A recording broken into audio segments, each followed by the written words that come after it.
Martin Luther King, Jr. Chapter 1: Sunshine and Segregation in Georgia. Sunshine filled the days in Atlanta, Georgia, where I was born in 1929. But my world felt smaller than the big city itself. We lived in a cozy house with my mama, daddy, and my big sister, Willie Christine. Daddy King, a kind man who loved helping others, was a preacher. Mama King, strong and smart, taught at school. They both loved me very much. Things were different back then. People with brown skin, like me, couldn't do all the things white people could. We had special water fountains to drink from, different bathrooms to use, and even sat at the back of the big yellow bus. It wasn't fair. Weren't we all just people? One day, a big yellow bus rumbled past our house. I longed to ride it, but I couldn't. Schools for black children were different from the white schools. My school was special though. My teachers, all amazing, told us stories about brave people who fought for freedom. Names like Harriet Tubman, who helped people escape from slavery, and Frederick Douglass, who spoke out against it, became like bedtime stories. They showed us that even when things were tough, we should never give up on a brighter tomorrow. Life wasn't perfect sunshine all the time. One memory sticks with me like a shadow. My best friend, Tommy, had bright blue eyes and loved playing catch. We built forts in the backyard and shared our favorite cookies. But then, one day, he wasn't allowed to play with me anymore. His mama said it wasn't right. It made no sense. Why couldn't we be friends anymore? That was my first experience with a scary word, racism. It meant treating someone differently because their skin was a different color. It didn't feel fair, and it made me sad and confused. But shadows can't block the sun forever. My family loved me dearly, and there were many happy memories. Evenings were filled with singing songs and listening to Daddy King's stories about kindness and bravery on our porch swing. Mama King would bake the sweetest sweet potato pie, and the yummy smell filled the whole house, making everyone smile. Those were the days I held close to my heart. Growing up in Georgia wasn't always easy. It showed me the world wasn't just black and white. There was sunshine and shadows, kindness and meanness. Most importantly, it planted a seed in my heart, a seed of hope for a future where everyone would be treated the same, no matter the color of their skin. But before that dream could grow tall and strong, I had a lot to learn and a long way to go. Chapter 2: College Days and Big Ideas. Time flew by like a bird. Before I knew it, I was saying goodbye to my family and heading off to a special place called Morehouse College. It was a big change, but exciting too. Morehouse was a school for black students, filled with young people who wanted to learn and make a difference in the world. College wasn't just about studying books. It was a place to meet new friends, have fun, and learn new things. We talked about big ideas like history, philosophy, and how to make the world a fairer place. It was like opening a whole new box of knowledge.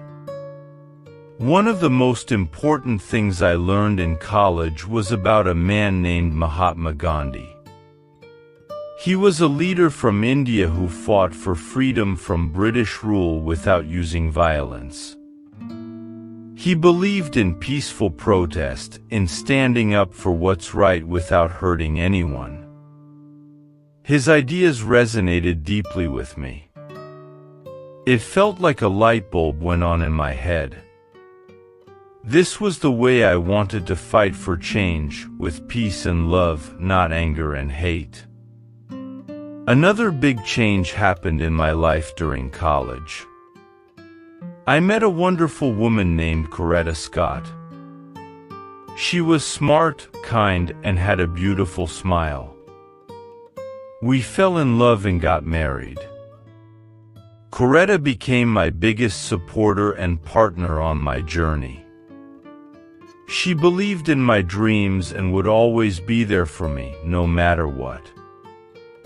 After college, I knew I wanted to learn more about becoming a minister, just like my daddy. So, I went to a different school called a seminary.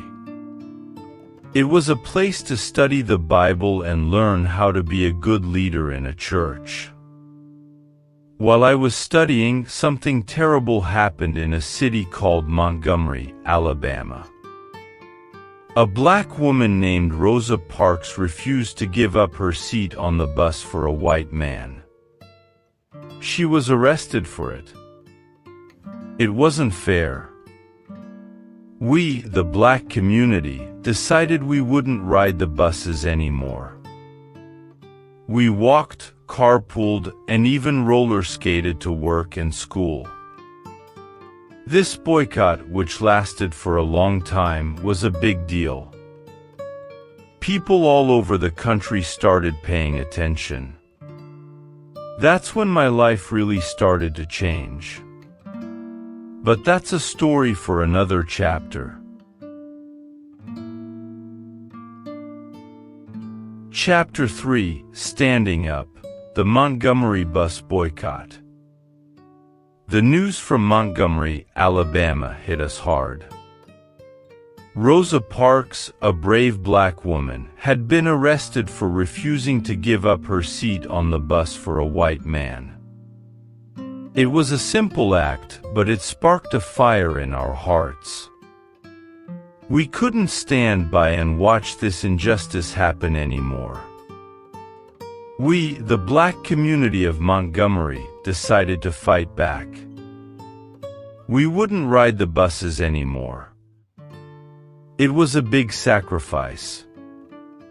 Buses were the main way people got around, but we wouldn't let segregation on the buses continue. We walked to work, carpooled with friends, or even used roller skates to get where we needed to go. It wasn't easy, but we were determined. This bus boycott, as everyone called it, lasted for a long time, over a year. It was a test of our strength and unity. People all over the country started to pay attention. News crews came to Montgomery to film our peaceful protests. We sang freedom songs and held rallies, showing the world that we wouldn't give up our fight for equality. But leading the boycott wasn't easy. I was a young minister then, and many people looked to me for guidance. We formed a group called the Montgomery Improvement Association, MIA, to organize our efforts. I became the leader, and it was a big responsibility. We faced a lot of challenges. Some people tried to scare us by yelling and throwing things. Others tried to break the boycott by offering rides in their cars. But we stayed strong. We believed in our cause, and we knew that giving up wouldn't make things better. During this time, I learned the power of words. I spoke at churches and rallies, urging people to stay together and fight for their rights peacefully. We sang songs and prayed together, finding strength in our shared hope for a better future. We didn't want violence. We wanted justice, and we believed that peaceful protest could make a difference. Finally, after a long and difficult struggle, we won. A court ruled that segregation on buses was illegal. This was a huge victory. It showed that our nonviolent protest had worked. We had stood up for what was right, and we had changed the law. The Montgomery bus boycott was a turning point in the fight for civil rights. It showed the power of peaceful protest and inspired people all over the country to fight for equality. But our journey for justice was far from over. There was still a lot of work to be done, and the fight for a fair and equal world would continue.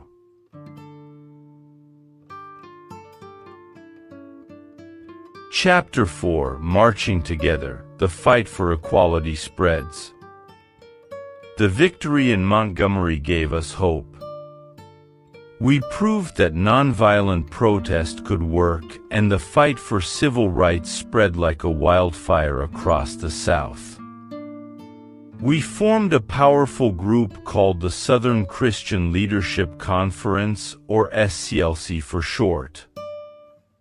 Our goal was simple: to fight for equal rights for all black people in the southern states. Segregation wasn't just on buses. Black people were treated unfairly everywhere, in schools, restaurants, parks, even using public bathrooms. We couldn't vote easily either. It was time to change all that. The SCLC organized peaceful marches and protests in different cities. We walked for miles, singing freedom songs and carrying signs that said things like, "We shall overcome" and "Equal rights now." We wanted to show the world the unfairness of segregation and the strength of our movement. One of the biggest marches happened in Washington, D.C., the capital of the United States, in 1963. It was a historic day. Over 200,000 people came from all over the country, black and white together. It was a sea of faces, all united for the same cause of freedom and equality. I was asked to speak at this march, and it became one of the most important moments of my life. Standing in front of that massive crowd, I felt a mix of nerves and excitement. I knew I had to speak for the millions of people who couldn't be there, for everyone who yearned for a better future. In my speech, I talked about my dream. A dream of a future where children wouldn't be judged by the color of their skin, but by the content of their character. A dream where black and white people could sit at the same lunch counter, go to the same school, and live together in peace and harmony. It was a simple dream, but it felt far away at the time. The "I Have a Dream" speech, as it came to be known, resonated with people all over the world. It spoke of hope, unity, and the possibility of a better tomorrow. It showed the power of words and the importance of fighting for what's right, even when it's hard. Our marches and protests weren't always peaceful. There were times when people yelled at us, threw things, and even tried to hurt us. It was scary, but we never gave up. We knew that giving in to violence wouldn't solve anything. We had to stay strong and keep fighting for our rights. Slowly but surely, things started to change. Laws were passed to end segregation in public places. Black people were given the right to vote more easily. It wasn't easy, and there were many setbacks along the way. But we were making progress, one step at a time.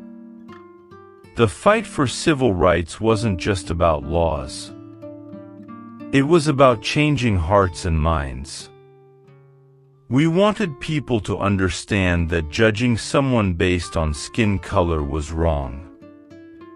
We wanted to build a future where everyone was treated with respect and dignity. The road to equality was long and winding, but the marches, protests, and speeches planted a seed of hope. We were making a difference, and the world was starting to listen. There was still a lot of work to be done, but the dream of a just and equal world felt a little closer within reach. Chapter 5: Seeds of Hope, A Legacy of Change. The fight for civil rights wasn't always sunshine and smiles. There were dark days filled with threats, violence, and even hatred. But through it all, I never lost hope. I believed in the power of love and nonviolence to overcome hate and injustice. Sadly, my journey for equality was cut short in 1968. But the dream I spoke of, the dream of a fair and just world, lived on. The seeds of hope we planted blossomed into change, even after I was gone. The civil rights movement kept growing stronger. More laws were passed, giving Black people equal rights in voting, education, and housing. Slowly but surely, the walls of segregation began to crumble. My wife, Coretta Scott King, became a powerful voice for justice herself. She continued the work we started, inspiring people all over the world to fight for equality. The dream wasn't fully realized in my lifetime, and sadly, even today, there's still work to be done. But the progress we made was undeniable. Black children could now go to school with white children. Black families could buy houses in any neighborhood they wanted. Black people could vote freely and have their voices heard. The fight for civil rights didn't just change America. It became a worldwide movement, inspiring people everywhere to fight for their freedoms.